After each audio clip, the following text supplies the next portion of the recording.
গরম মশলা, দারচিনি, লবঙ্গ, এলাচ দিলাম। দিয়ে দিচ্ছি শুকনো লঙ্কা, আদা বাটা দিয়ে দেবো, টমেটো কুচি দিয়ে দিচ্ছি, নুন, ভিজে রাখা সয়াবিন আধা ঘন্টা দিতে পার, দিয়ে দেবো ভেজে রাখা বড়ি, আলু, ফুলকপি, গাজর ভেজে রেখেছি,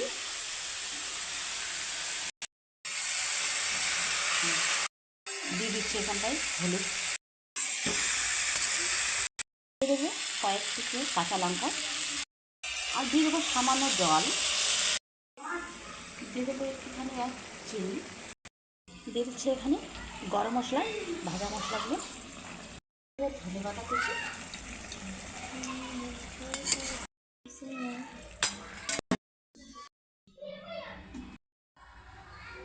নিরামিষের সবজির সাথে এই যে নিরামিষে খুব সুন্দরভাবে পোলাও হয়েছে, নিরামিষের সবজি। তো আপনারা অবশ্যই বাড়িতে ট্রাই করুন।